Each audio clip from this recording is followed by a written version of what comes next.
వచ్చినటువంటి మీ అందరికీ దేవునామమున వందనములు. గడిచినటువంటి వారమంతయు దేవుడు తన యొక్క మహాకృప చేత మనల్ని కాచి దాచి అనేక శ్రమల నుంచి శోధనల నుంచి మనల్ని నడిపించి ఇటువంటి రీతి యొక్క ఆదివారం నాడు గొప్ప సమయాన్ని మనకి దేవుని యొక్క జ్ఞానాన్ని తెలుసుకోవడానికి మనకి అనుగ్రహించిన విధానం బట్టి దేవునికి మనం అందరం ముందుగా కృతజ్ఞత స్తుతులు చెల్లించాలి. హల్లెలూయా. మనకి యోహాను సువార్త అంతా మనకి ఏం చెప్తుందంటే సత్యం నుంచి ప్రతి ఒక్కరు కూడా సర్వసత్యంలోనికి నడవాలని. సత్యం అనగా ఎవరంటే ప్రభు అయినటువంటి యేసుక్రీస్తు వారు. మనమందరం ఏంటంటే ఆయన గురించినటువంటి రక్షణ భాగ్యాన్ని ఆయన యొక్క శరీరంలో మనమందరము పాలుభాగస్తులు అవుతూ ఉంటాము. కానీ సత్యం తెలుసుకున్న వారు మనం ఏం చేయాలంటే నెక్స్ట్గా మనము రెండవదిగా సర్వసత్యంలోని మనం అందరం కూడా నడిపింపబడాలి. సర్వసత్యం అనగా ఏంటంటే క్రీస్తు గురించినటువంటి జ్ఞానాన్ని మనం ఎప్పుడైతే మరింతగా నేర్చుకుని అనుదినము మరింత మన వాక్యానికి దగ్గరగా మనం ఎప్పుడైతే జీవిస్తూ ఉంటామో అప్పుడే మనం ఏమవుతూ ఉంటామంటే సత్యము నుండి సర్వసత్యంలోనికి మనం అందరం కూడా రూపాంతరము చెందాలని మనకి యోహాను సువార్త చాలా క్లియర్గా చెప్తూ ఉంది. ఈనాడు మనకి కనపడేటువంటి దృశ్యాలు ఏంటంటే దేవుని యొక్క వాక్యాన్ని చదువుతూ ఉంటారు, దేవుని యొక్క వాక్యాన్ని వింటూ ఉంటారు. కానీ దాని యొక్క సారాన్ని కానీ దాని యొక్క ప్రకారము కానీ ఏదైతే దేవుడు మనకి ఇచ్చినటువంటి ఆ వాక్యాన్ని జీవపు ఖడ్గమైనటువంటి ఆ వాక్యాన్ని అంగీకరించిన వారు కూడా ఏం చేస్తూ ఉంటారంటే కొద్ది కాలము లేదంటే కొద్ది సమయం అయ్యేసరికి దాన్ని ఏం చేస్తూ ఉంటారంటే దాన్ని విడిచిపెట్టి మరలా లోకానుసారమైనటువంటి జీవితాన్ని కలిగి జీవిస్తూ ఉంటారు. ఒక ఫారినర్ ఏం చేశారంటే వేరొక కంట్రీకి విజిటింగ్కి వచ్చాడు. ఆ వేరొక కంట్రీలో ఉన్నటువంటి దృశ్యాలను ప్రాంతాలను చూడడానికి ఏం చేశాడంటే ఆ కంట్రీ వదిలేసి వేరే కంట్రీకి వచ్చాడు. వచ్చినప్పుడు ఏం జరుగుతూ ఉంటుందంటే టూరిస్ట్ గైడ్లు అనేవి ఉంటారు. ఎవరంటే వాళ్ళ యొక్క ఉపయోగం ఏంటంటే వచ్చినటువంటి పరాయి దేశం నుంచి వచ్చినటువంటి వారికి ఆ ప్రాంతాలని ఆ యొక్క ఏవైతే ప్రాముఖ్యమైనటువంటి విదేశాలకు సంబంధించినటువంటి మరి దేశానికి సంబంధించినటువంటి చారిత్రక నగరాలు కానీ పట్టణాలు కానీ కల్చర్ని కానీ ఏం చేస్తూ ఉంటారంటే వాళ్ళందరూ టూరిస్ట్ గైడ్ అనేటువంటి వ్యక్తి ఎవరైతే ఉన్నారో వాళ్ళు వచ్చినటువంటి వ్యక్తిని చూపించడానికి సెలెక్ట్ చేసుకుంటూ ఉంటారు. అలాగైతే ఒక వ్యక్తి వేరే కంట్రీ నుంచి మన యొక్క ఇండియాకి వచ్చాడు. వచ్చినప్పుడు ఆయన ఏం చేశాడంటే ఇద్దరు వ్యక్తులను హైర్ చేసుకున్నాడు, అంటే సెలెక్ట్ చేసుకున్నాడు. మన ఇండియాలో ఉన్నటువంటి ప్రాముఖ్యమైనటువంటి ప్రాంతాలను కానీ చారిత్రక నగరమైనటువంటి కొన్ని దృశ్యాలను ప్లేసెస్ని చూపించడానికి ఇద్దరు మనుషులను ఎన్నుకున్నాడు. అయితే అందులో ఒక వ్యక్తికి ఏంటంటే బాగా అనుభవం కలిగిన వ్యక్తి, తనకు ప్రతి ఒక్క దేశం గురించి ప్రతి ఒక్క ప్రాంతం గురించి నగరం గురించి రోడ్ల గురించి సమస్తం కూడా తెలిసి జ్ఞానం కలిగి ఎంతోమందిని ఆ యొక్క ప్రాంతానికి వచ్చిన వాళ్ళందరినీ కూడా ఎంతో జ్ఞానంతో నడిపించి వాళ్ళు ఏదైతే ఆశపడి వచ్చారో అదంతా కూడా నెరవేర్చి ఆ యొక్క పనిలో ఉన్నటువంటి నైపుణ్యం కలిగినటువంటి వ్యక్తి. రెండవ వ్యక్తి ఎవరంటే అసలు జ్ఞానం లేదు, అనుభవం లేదు. ఆయన చేసేటువంటి అన్నీ కూడా తీసుకెళ్లేటువంటి అన్ని ప్రాంతాలు కూడా తప్పు ద్వారా పట్టించేటువంటి తప్పు ద్రోవలో నడిపించేటువంటి విధానం కలిగి వాస్తవం కలిగిన వ్యక్తి. అయితే వచ్చినటువంటి ఫారినర్ ఏం చేశాడంటే ఇద్దరిని కూడా ఇద్దరు మాటలు విని కొంచెం సేపేమో అనుభవం కలిగినటువంటి సమస్తం తెలిసినటువంటి వ్యక్తి యొక్క మాటలు వింటూ ఉండి కొంచెం సేపేమో ఏమీ తెలియనటువంటి రెండవ వ్యక్తి యొక్క మాటలు వింటూ ఉండి ప్రయాణాన్ని కొనసాగించాడు. అలా ఇద్దరి మధ్య ఎప్పుడైతే స్విచ్చింగ్ చేస్తూ ఉన్నాడో వీళ్ళిద్దరి మధ్యన ఆయన యొక్క గమ్యం ఎలాగైందంటే చివరికి ఎటు కదలలేక ఆయన యొక్క ప్రయాణం కూడా ఎటు సాగలేనటువంటి ప్రశ్నార్థకరంగా మారింది. ఇదే పరిస్థితి నాడు ప్రతి ఒక్క క్రైస్తవుడి జీవితంలో కూడా మనకి చాలా ప్రాముఖ్యంగా కనపడుతూ ఉంటుంది.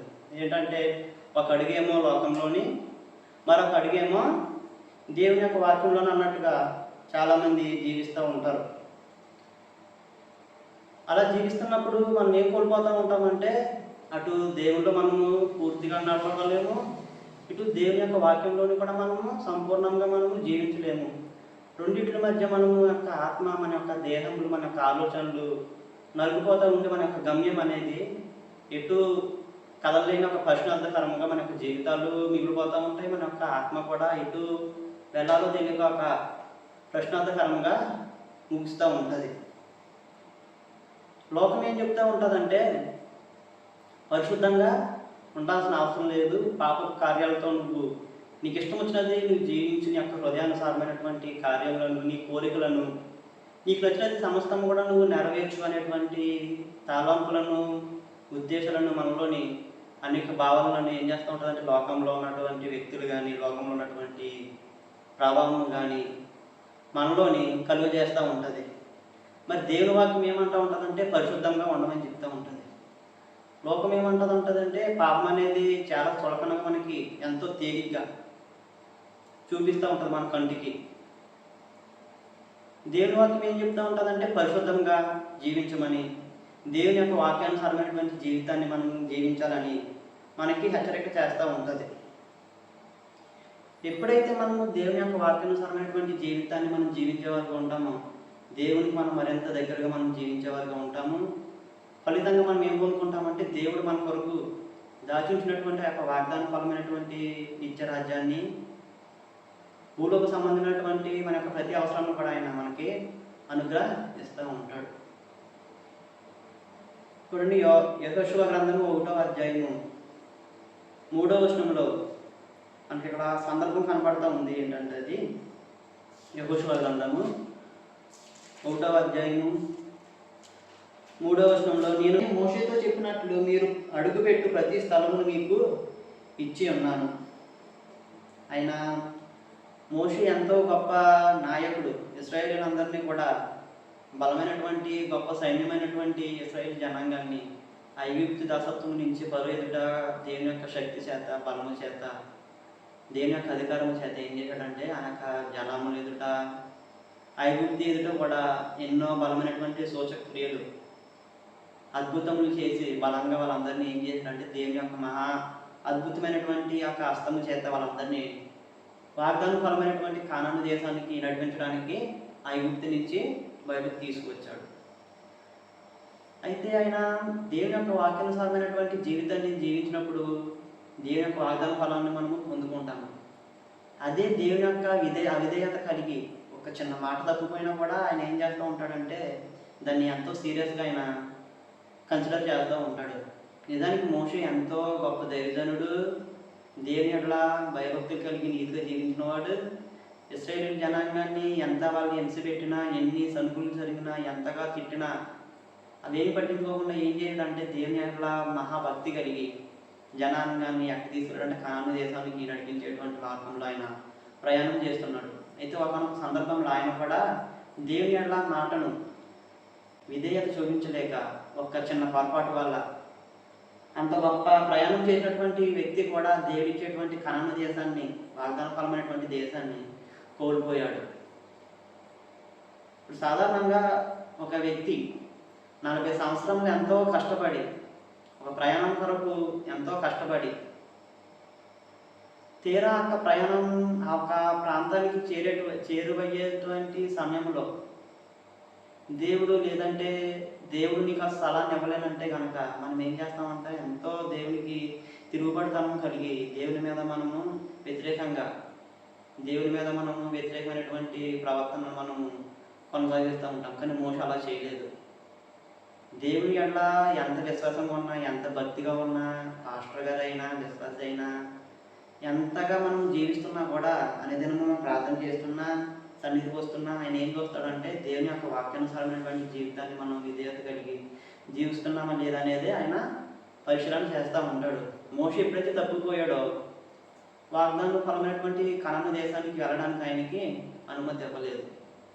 తన యొక్క సేవకుడైనటువంటి యెహోషువ ఏం చేశాడంటే మోషే తర్వాత దేవుని యొక్క జనాంగాన్ని నడిపించడానికి కనాను దేశానికి నాయకత్వం వహించిన తరువాత ఆ యొక్క ప్రాంతాన్ని చేరుకునే ముందు సమయం యువతల దేవుడు చెప్తున్న మాట ఏంటంటే, నేను మోషేతో చెప్పినటువంటి ప్రతి వాగ్దానం కూడా నీ ఎడల నేను నెరవేరుస్తాను.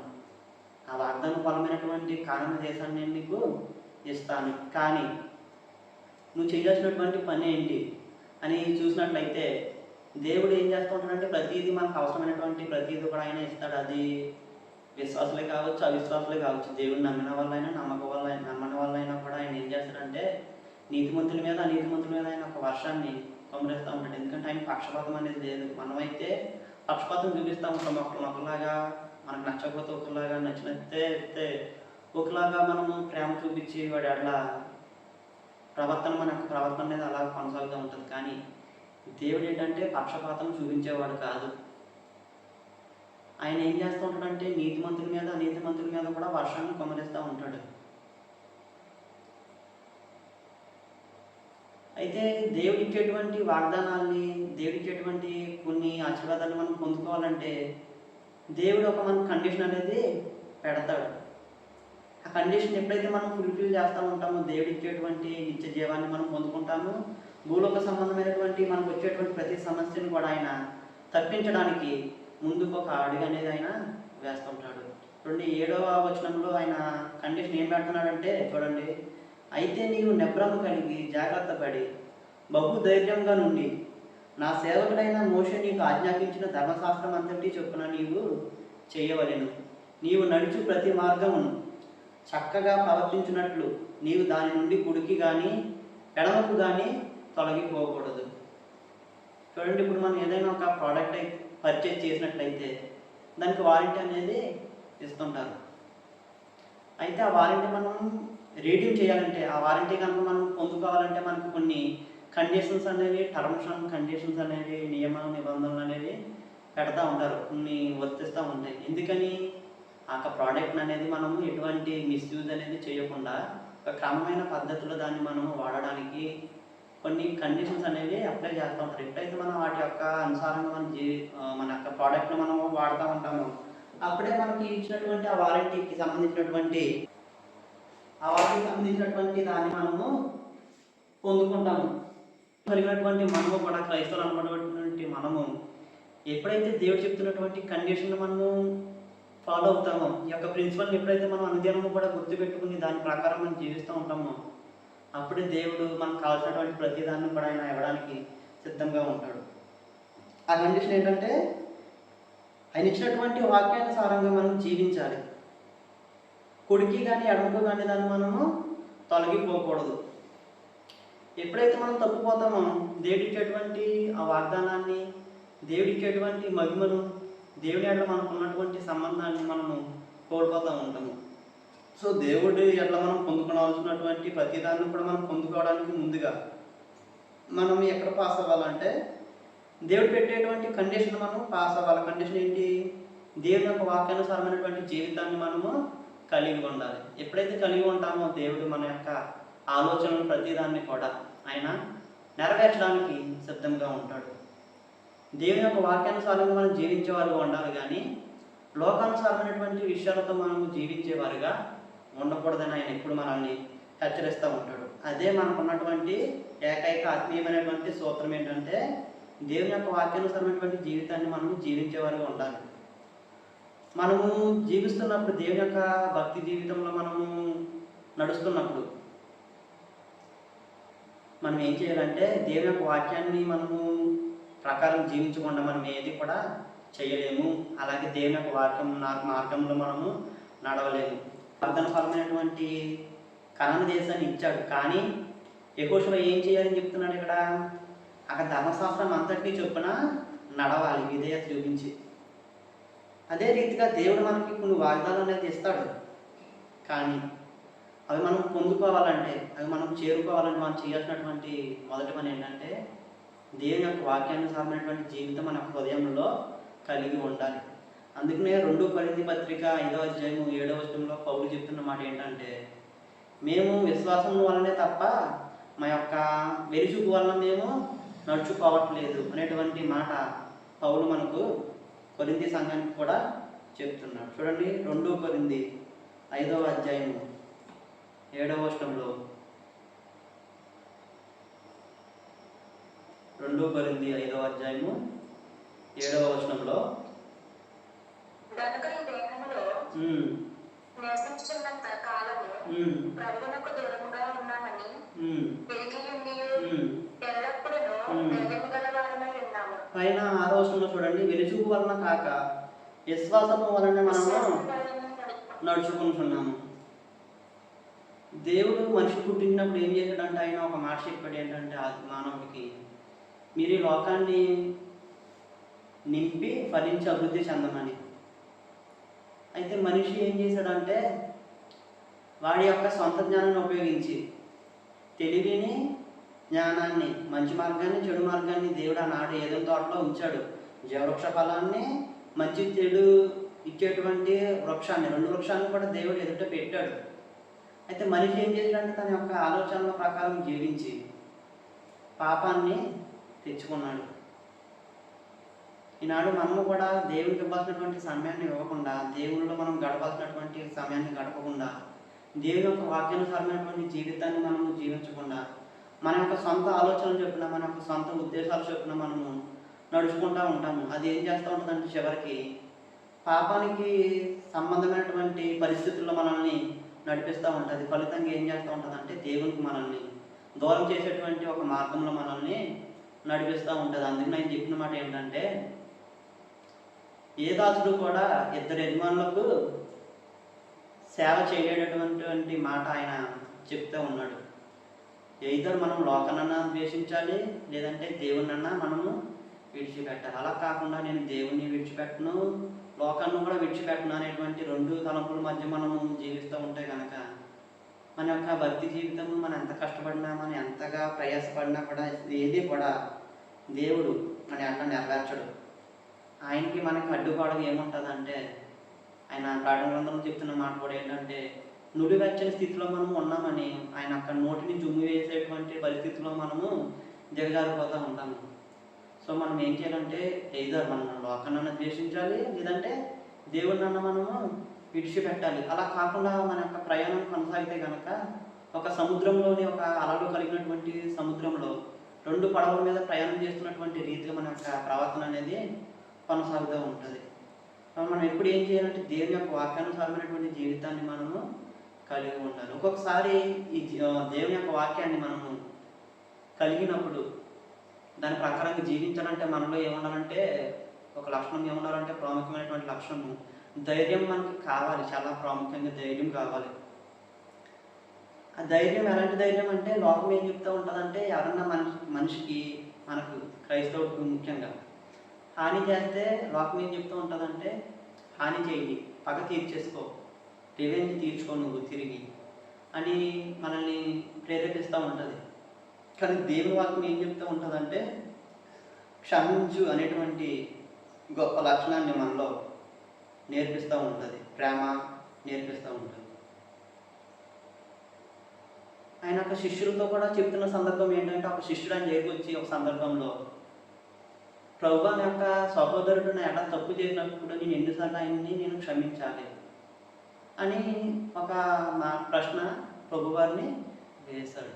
అయితే ప్రభువారు చెప్పిన మాట ఏంటంటే, 70 సార్లు మట్టుకు 7 సార్లు నువ్వు ఆయన్ని క్షమించాలని. అంటే 70 సార్లు నువ్వు క్షమించు, అలాగా 7 7 7 7 ఇంటూ ఇంటూ ఇంటూ ఇంటూ సోదాన్ సోదాన్ సోదాన్ అని చెప్పి అలా మనం మల్టిప్లై చేసుకుంటూ ఉండాలి.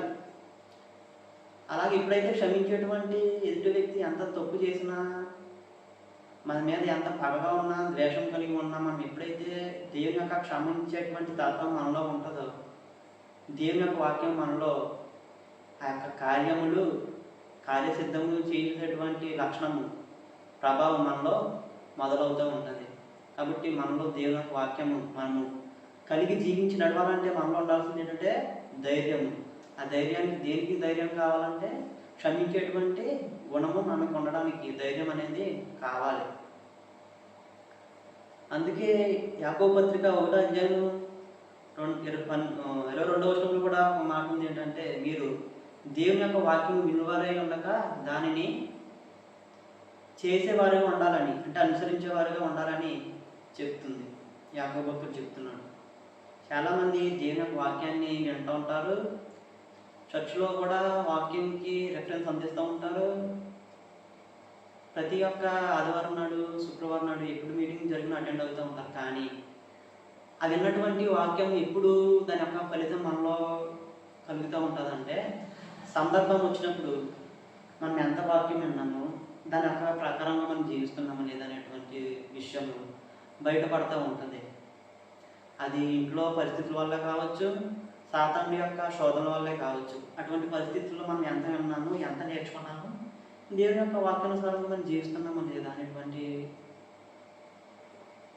పరీక్ష అనేటువంటి రిజల్ట్ ఏమవుతూ ఉంటుందంటే బయట పడుతూ ఉంటుంది. అటువంటి సమయంలో చాలామంది ఫెయిల్ అయిపోయి దేవుని యొక్క సహవాసాన్ని కోల్పోతూ ఉంటారు.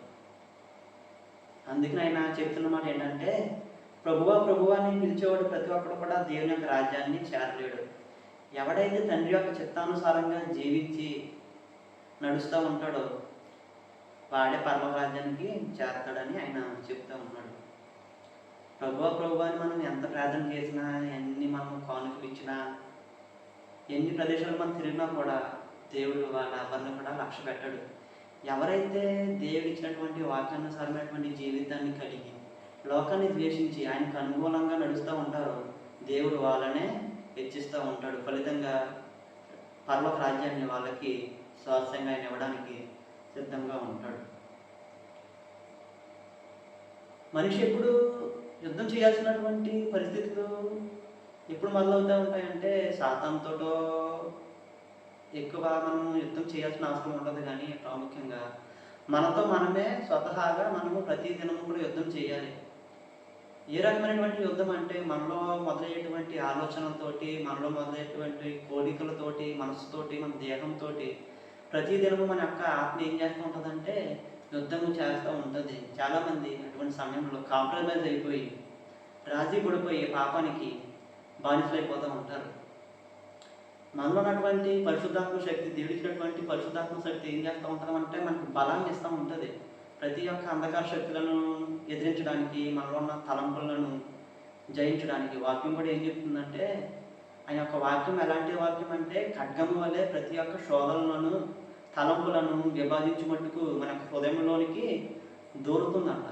చాలామంది ఏం చేస్తారు, వాక్యాన్ని వారి యొక్క హృదయంలోనికి వెళ్లకుండా పాపం అనేటువంటి కార్యములతోటి, వ్యసనములతోటి, అనేక లోకానుసారమైనటువంటి విషయాలతోటి దేవుని యొక్క వాక్యాన్ని వారి హృదయంలో వెళ్లకుండా ఒక అడ్డుగాను, ఒక గోడ అనేది, బ్లాక్ అనేది వాళ్ళకి వాళ్ళే కట్టుకుని దేవుడి మీద విశ్వాసం అంతా కూడా వ్యర్థంగా వాళ్ళు పోగొట్టుకుంటారు.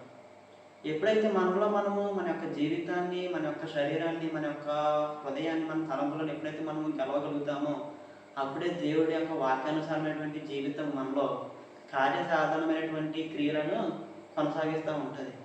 దేవుడు మనకి ఇచ్చినటువంటి గొప్ప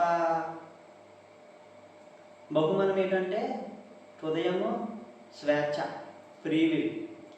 ఒక రోబో అయితే అది తయారు చేసినప్పుడు దాన్ని ఏం చేస్తూ ఉంటారంటే ఒక ప్రోగ్రామ్ అనేది అందులో ఆల్రెడీ స్ట్రక్చర్ చేసి దాన్ని రన్ చేస్తూ ఉంటారు. అది ఏమవుతూ ఉంటుందంటే దానికి ఏదైతే ఇన్పుట్ ఇచ్చారో దాని ప్రకారంగా అది ప్రోగ్రామ్ చేయబడి రన్ అవుతూ ఉంటుంది.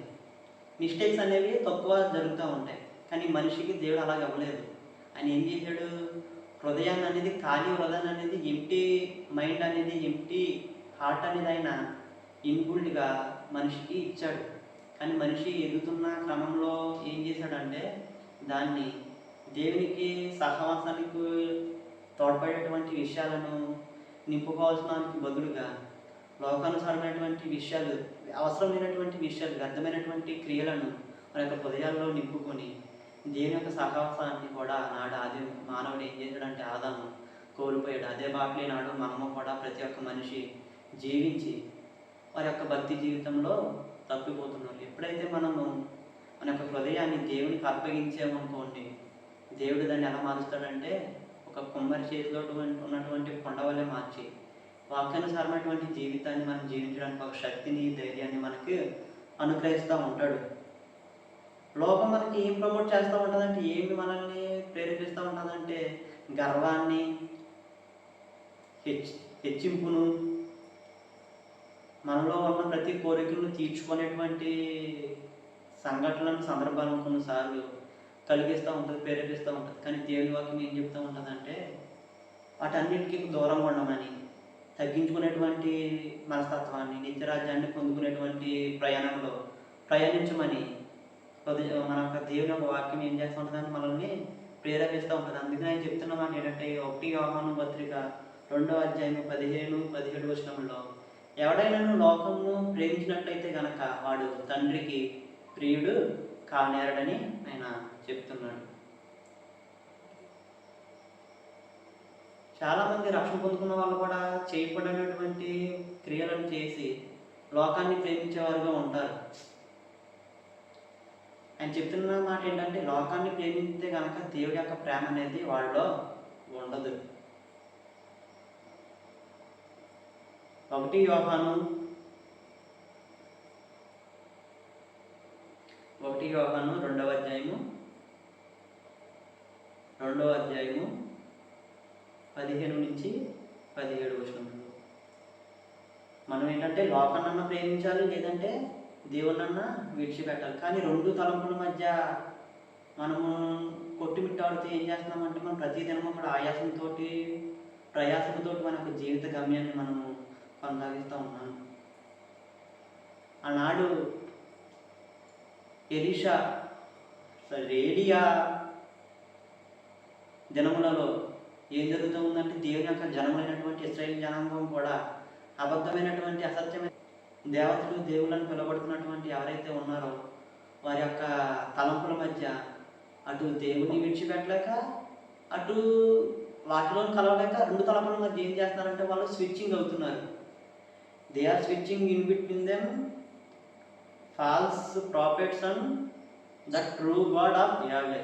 అంటే రెండు తలంపుల మధ్య వాళ్ళు ఎప్పుడైతే జీవిస్తున్నారో దేవుడు ఏలియాకు చెప్పిన మాట ఏంటంటే, మీరు ఎన్నాళ్ళ మట్టుకు రెండు తలంపుల మధ్య మీరు జీవిస్తారు. ఒకటి యెహోవా దేవుడైతే ఆయన మీరు అనుసరించండి, లేదా బయలు దేవత అయితే మీరు బయలు దేవతను అనుసరించండి అనేటువంటి గొప్ప ప్రాముఖ్యమైనటువంటి మాటను ఆనాడు దేవుడు ఏలియా ద్వారా చెప్పాడు. అదే పరిస్థితి నాడు సర్వ లోకంలో కూడా ప్రతి ఒక్క వ్యక్తి అటువంటి పరిస్థితుల్లోనే జీవితాన్ని కొనసాగిస్తున్నారు. అటు నిజమైనటువంటి దేవుణ్ణి విడిచిపెట్టేసి అటు నిజమైనటువంటి దేవుడిగా పిలువబడుతున్న వారిని వెంబడిస్తూ రెండు తలంపుల మధ్య ఏం చేస్తారంటే వారి జీవితాన్ని, వారి యొక్క ప్రయాసాన్ని కొనసాగిస్తూ ఉన్నారు. కానీ మనం అలా ఉండడానికి దేవుడు మనల్ని ఎన్నుకోలేదు. ఆయన ఏం చెప్తున్నమాట ఏంటంటే, మనం అందరం ఎవరిని ద్వేషించే వారు ఉండాలి, లోకాన్ని మనము ద్వేషించేవారు ఉండాలి. లోకంలో ఏముంటుందంటే శరీరాశ, నేత్రాశ, జీవబడము. అవి ఎవరి వలన పుట్టినవంటే తండ్రి వలన పుట్టినవి కాదు. అపవాది అయినటువంటి శాతాను దేవుడికి ఇష్టమైనటువంటి పిల్లలను ఏం చేయాలంటే నరకానికి తీసుకువెళ్ళాలనేటువంటి ఉద్దేశంతో అవన్నిటిని మనకి ఎంతో హంగులుగా ఆర్భటంగా మనకి చూపిస్తూ ఉంటాడు. ఫలితంగా మనం ఎక్కడికి మనల్ని నడిపిస్తూ ఉంటాడంటే అవన్నీ కూడా నిత్య నరకాత్మైనటువంటి ఆ అగ్నిగుణము మనల్ని నడిపిస్తూ ఉంటాయి. ఈ యొక్క సందర్భం అనేది ఓన్లీ మనకే కాదు, దేవుడైనటువంటి యేసుక్రీస్తు వారు కూడా ఈ యొక్క పరిస్థితులను కూడా ఎదుర్కొన్నారు. ఆయన 40 రోజుల ఉపవాసం ఉన్నప్పుడు కూడా ఆయన ఏం చేశాడంటే, సాతాను వచ్చి ఈ లోకాన్ని చూపించి ఆయనకి ఎత్తైన చక్రం మీద తీసుకువెళ్ళి, నన్ను మొక్కితే కనుక ఈ లోకాన్ని అంతటినీ నేను నీకు అధికారం నేను ఇస్తాను నీకు అనేటువంటి మాటను మనము గమనిస్తూ ఉన్నాము. కానీ ఆయన చెప్పిన మాట ఏంటంటే, దేవుడు సాతానికి అక్కడ ఎంత మాత్రం కూడా సరెండర్ అవ్వలేదు. మనం ఏం చేస్తాము, సరెండర్ అయిపోయి నాకు ఈ లోకమే కావాలి, నాకు దేవుడు వద్దు అనేటువంటి విధానంలో మనము మారిపోతూ ఉంటాము. ఎప్పుడైతే మనము సాతానికి ఉన్నటువంటి అధిక అనుకూలంగా ఉన్నటువంటి ఈ లోకాన్ని మనం ద్వేషించే వారికి ఉంటామో, అవన్నీ కూడా కొన్నాళ్ళకి ఏమవుతాయంటే, ఒక కాలం మనం ఆశించినా కూడా కొన్ని రోజులుగా ఏమవుతూ ఉంటాయంటే గతించిపోతూ ఉంటాయి. కానీ నిత్యంగా ఉన్నటువంటి పరలోక రాజ్యం ఎప్పుడు స్థిరంగా నిలిచేది. దాన్నే చాలామంది అంగీకరించలేక కొంచెం సేపు ఉన్నటువంటి ఆలు చూడండి. ఇప్పుడు ఒక ఆలు ఉందంటే వేపర్, అది ఏమవుతుంది, కొద్దిసేపటికి గాలిలో కలిసిపోయి కనుమరుగైపోతూ ఉంటుంది. అలాంటి రీతిగా ఉన్నటువంటి లోకంలో ఉన్నటువంటి పరిస్థితులను కానీ, వ్యక్తులను కానీ, ప్రభావములు కానీ, వస్తువులను కానీ మనం ఆశించినట్లయితే కనుక మనం ఏదైతే ఆశించామో సమస్తం కూడా ఆవిరి వలె కొంచెం సేపటికి ఏమవుతూ ఉంటుందని కనుమరుగైపోతూ ఉంటుంది. మనమంతా దేని మీద ఆశించాలి? దేవుని యొక్క వాక్యానుసారమైనటువంటి జీవితం మీద, పరలోకంలో మనకు ఉన్నటువంటి పౌరసత్వం మీద, పరలోకంలో దేవుడు మనకి ఇచ్చినటువంటి వాగ్దానం మీద, బంగారపు వీధులలో దేవుని అనుదినము మనము ధ్యానించేటువంటి, అనుదినము ఆయన యొక్క సన్నిధానంలో మనం ఉండేటువంటి గొప్ప భాగ్యాన్ని గురించి మనము ప్రయాసపడాలి. కానీ ఈ లోకంలో ఉన్నటువంటి విషయాల గురించి మనం ఎంత మాత్రము ప్రయాసపడేవారుగా మనము ఉండకూడదని దేవుడు ఈనాడు మనకి అందరికీ కూడా సెలవిస్తూ ఉన్నాడు. దేవుని యొక్క వాక్యంలో మనం నడిచినట్లయితే కనుక ఒక అధికారం అనేది మనం పొందుకుంటాము.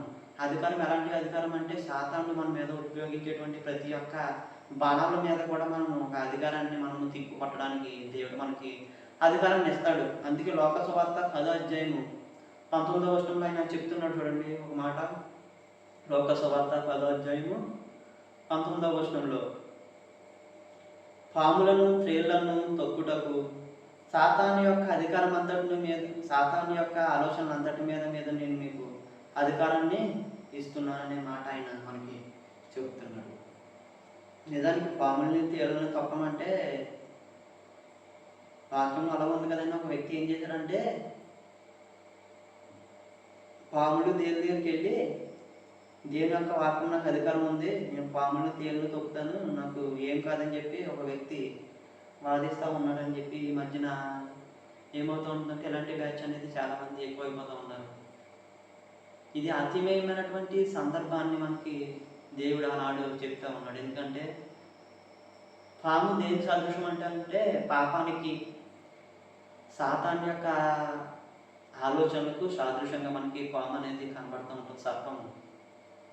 కానీ దేవుడు మనకి ఏమి ఇస్తా ఉన్నాడంటే నాడు సాతాన్ యొక్క శక్తి మీద, అంటే వాడు మనం దేన్నైతే మన యొక్క హృదయాన్ని, దేనికైతే మన యొక్క సహవాసాన్ని, దేని నుంచి అయితే మన యొక్క జీవితాన్ని దూరం చేయాలని వాడు మన మీద ప్రయోగించినటువంటి ప్రతి శక్తిని కూడా తిప్పు పట్టడానికి దేవుడు ఒక గొప్ప అద్భుతమైనటువంటి అధికారాన్ని దేవుని నాడు మనకి అనుగ్రహిస్తానని ఆయన వాగ్దానము చేస్తున్నాడు. అటువంటి అధికారాన్ని మనం పొందుకోవాలంటే మనం ప్రాముఖ్యంగా మనం ఏం చేయాలంటే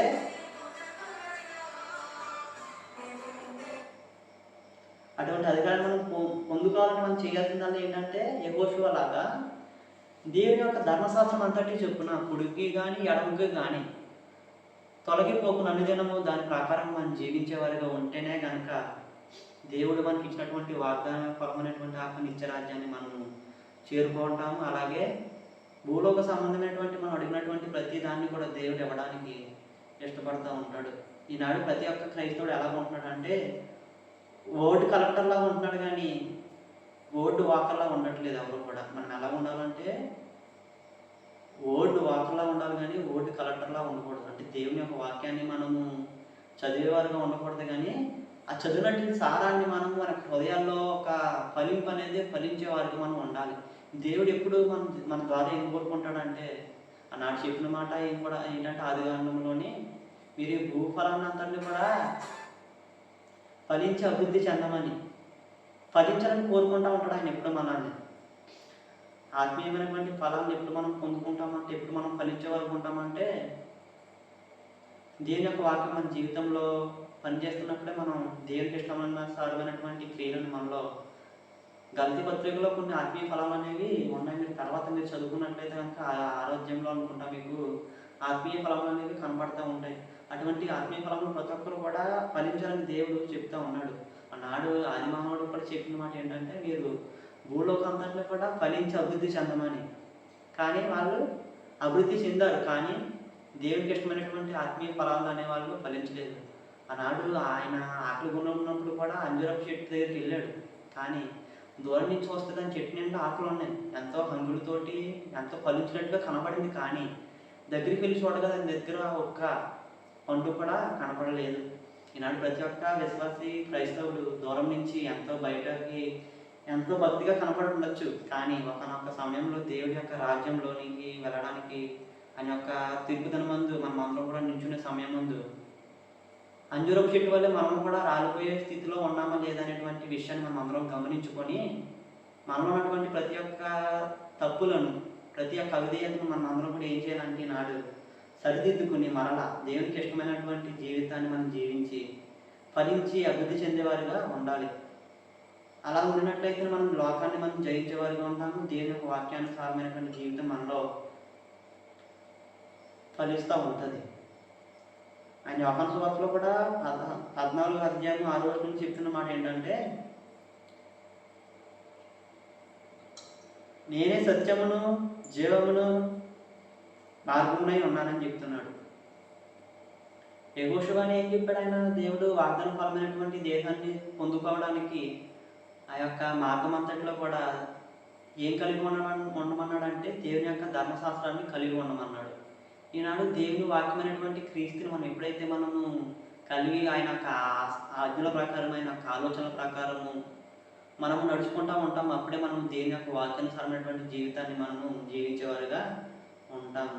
చివరికి మనము సాతాను మీద అధికారాన్ని మనం పొందుకుంటాము. వాడి యొక్క ఆలోచనలు అన్నింటిని కూడా తిప్పుపట్టడానికి దేవుడు మన కొరకు ఇచ్చినటువంటి యొక్క పర్వత రాజ్యాన్ని నిత్యత్వాన్ని మనం పొందుకోవడానికి ఒక అవకాశం అనేది, మార్గాన్ని అనేది మనము ఏర్పరచుకుంటాం. అందుకని చెప్తున్నమాట ఏంటంటే, జీవమును మరణము కూడా నీ ఎదుట నేను ఉంచిపెట్టానని చెప్పి ద్వితీయోపదేశ కాండంలో చెప్తున్నాడు. అదే మత్తయి సువార్త వచ్చేటప్పటికి ఇరుకు మార్గము విశాల మార్గం ఎదుట పెట్టాను, నేను శాపాన్ని దేవుని ఎదుట పెట్టాను. ఆ రెండింటి మధ్య మనం ఏదైతే ఎంచుకోవాలో దేవుడు ఆనాడు ఆదాముకి వదిలిపెట్టాడు ఏదైనా వనంలోని, ఈనాడు మనకే కూడా వదిలిపెట్టాడు. ఆనాడు ఆదాము అయితే తప్పు చేశాడు, చెప్పేవాళ్ళు ఎవరు లేక. కానీ ఈనాడు మన అందరితో కూడా ఆదాము ఒక గుణపాఠమయంలో ఉన్నాడు. కాబట్టి ఆదామును మనం గుర్తు తెచ్చుకుని ఏం చేయాలంటే, మనము మేలైన దాన్ని మనం ఎంచుకునేవారుగా ఉండాలని దేవుడు మనకి నాడు ఒక పిలుపు అనేది ఇస్తున్నాడు. కాబట్టి ఇవంతటిని కూడా మనం జ్ఞాపకం చేసుకుని దేవుని యొక్క వాక్యానుసారమైనటువంటి జీవితాన్ని మనం జీవించేవారు ఉండాలి. కానీ దేవుని వాక్యం జీవితాన్ని జీవించేవారుగా ఉండకూడదు.